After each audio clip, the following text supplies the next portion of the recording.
शिक्षा के जहाज बड़े शौक से दफनाए जा रहे हैं, स्कूल बंद करके लोग राजनीतिक रैलियों में बुलाए जा रहे हैं। उनसे पूछता हूं कि अगर सामने बैठे हुए लोग और मंच पर बैठे हुए लोग वास्तव में पाखंड और विश्वास के विरोध में है, तो फिर पाखंड विश्वास कर कौन? अगर वो ईश्वर में भरोसा रखते होते तो गाड़ी का इंश्योरेंस न करवाते। जिनकी ज्ञान की देवी सरस्वती है वो अच्छा स्कूल क्यों ढूंढे? लेकिन जिनकी ज्ञान की देवी सरस्वती है तो विद्यालय क्यों ढूंढ रहे हो? अच्छा क्यों प्रिंस पर अच्छा चाहिए? क्या करवाना है बैड में करवा लो, बगल में तस्वीर रखो बड़ी सी जिस पर भरोसा है। इसका मतलब तुम दोगले हो, तुम्हें भरोसा है नहीं।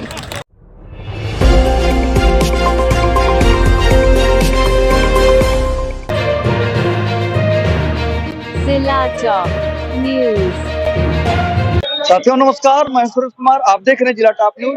इस समय जनपद सुल्तानपुर तिकोनिया पार्क में हूँ, जो यहाँ पे एक बहुजन सामाजिक न्याय महासम्मेलन 2024 बहुत जबरदस्त प्रोग्राम किया गया। विषय है भारतीय संविधान एवं वर्तमान चुनौतियां, एक व्यापक विमर्श है। नेशनल जनमत के नीरज भाई पटेल जी जो उन्होंने कहा, देखें।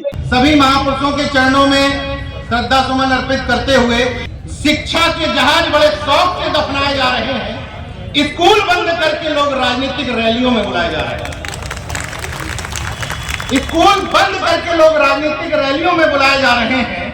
तुम कब तक चंद्रासन में दिखता रहेगा ऐ बहुजन? हमारे आपके बच्चे जिस्म से नहीं मानसिकता से गुलाम बनाए जा रहे हैं। तो जितने लोग ताली बजा रहे हैं, यानी कि तकरीबन उतने लोग क्लियर हैं कि हमें मानसिक गुलाम नहीं बनना। अब मैं बात यहीं से शुरू करता हूं, अवधेश वर्मा जी ने जहां से छोड़ी थी। तो अगर हम मंच पर पाखंड और अंधविश्वास के विरोध की बातें करते हैं, तो पहले तो अपना शरीर, फिर अपना परिवार, फिर अपना आस पड़ोस मोहल्ला ठीक करने की कोशिश करें, तब चीजें बदलेंगी। ये बात क्यों कह रहा हूं? एक कहानी से बता देता हूं। मैं हिंदुस्तान आगरा में सीनियर सब एडिटर के पद पर तैनात था। अन्ना हजारे का आंदोलन उस समय चल रहा था। मेरे ऑफिस में मेरे अलावा सारे लोग अन्ना हजारे आंदोलन के समर्थन में थे, केवल मैं एक न्यूट्रल था। मैं ना समर्थन में था ना विरोध में था।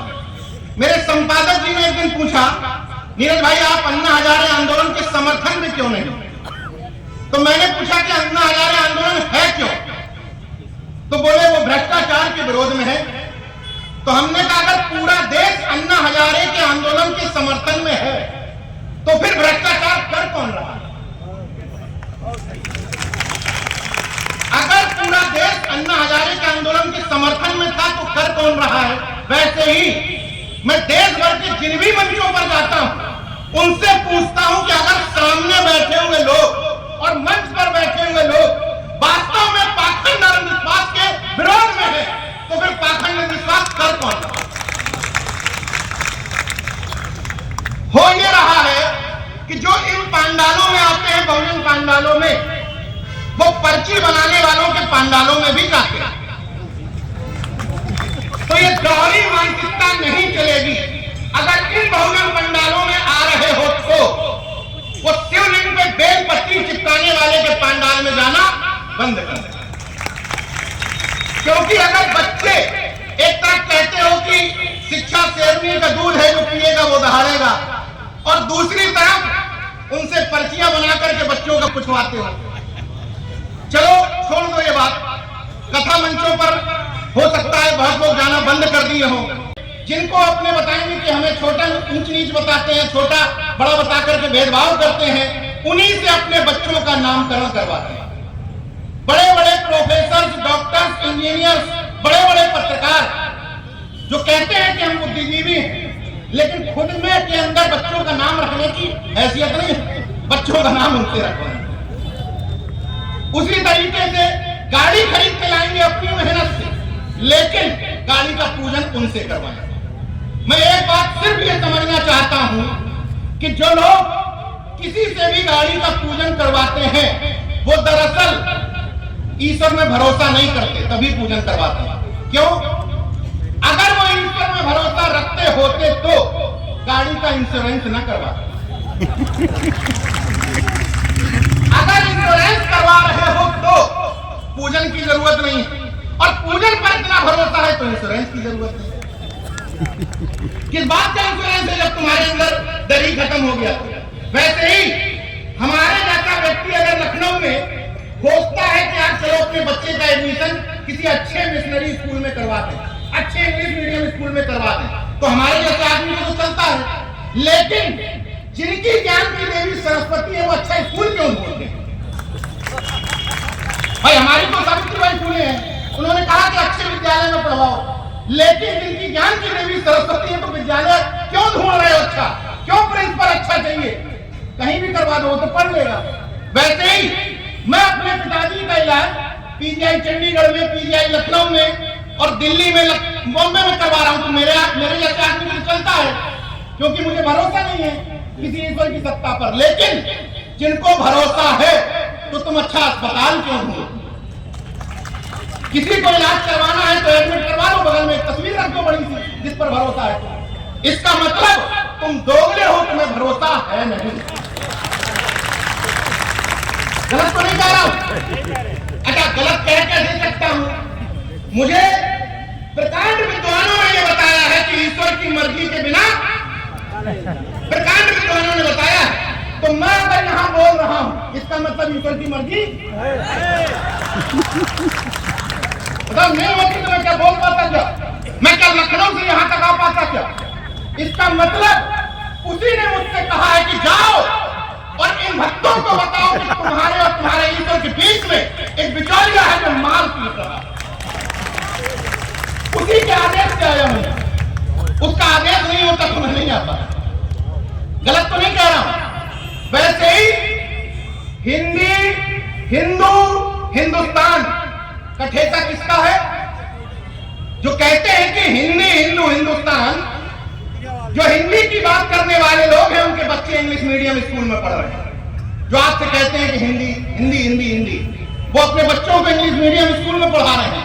जो आपसे कहते हैं हिंदू, वो अपने बच्चों के लिए ईसाई मिशनरी स्कूल ढूंढ रहे हैं, सिफारिश लगवा करके एडमिशन करवा रहे हैं। और जो आपसे कहते हैं हिंदुस्तान, वो अपने बच्चों को विदेश में पढ़वा रहे हैं। तो केवल कावड़ होने का ठेका, केवल हिंदू हिंदुस्तान करने का ठेका, हिंदू मुसलमान करने का ठेका किसका है? हमारे आपके बच्चों।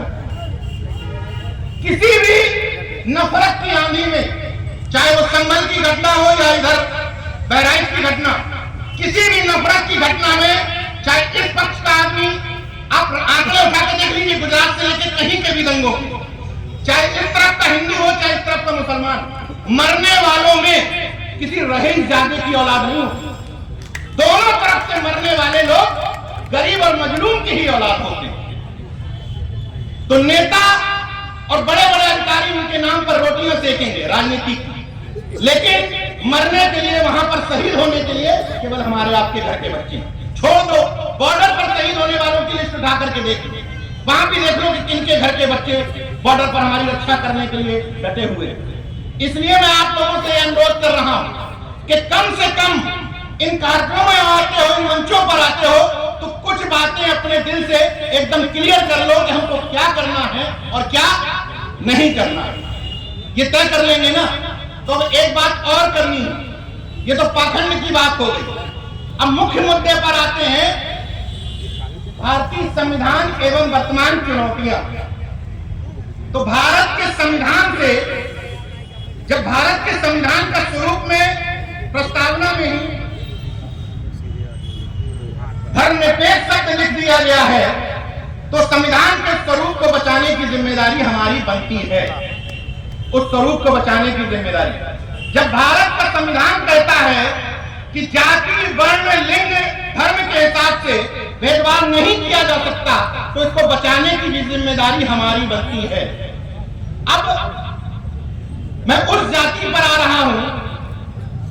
समस्या ये है कि सामाजिक न्याय की बात जब हम करते हैं, तो सामाजिक न्याय में का मतलब हम समझ लेते हैं कि दो चार जातियों को इकट्ठा कर लो, सामाजिक न्याय बन जाएगा।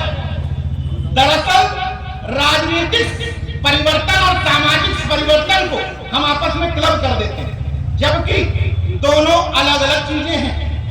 राजनीतिक परिवर्तन में तो चल सकता है कि किसी विधानसभा में आप बड़ी बड़ी जातियों का समीकरण उठा लें और कह लें कि हम जीत जाएंगे, लेकिन सामाजिक परिवर्तन में अगर मंचों पर शिव दयाल चौरसिया भूल जाओगे, अगर संत रामबिये प्रजापति भूल जाओगे, अक्कर माता दिन भंगी भूल जाओगे, अगर झलकारी बाई भूल जाओगे, संत गाड़ियां भूल जाओगे, तो फिर तुम्हारा सामाजिक परिवर्तन टिकेगा नहीं।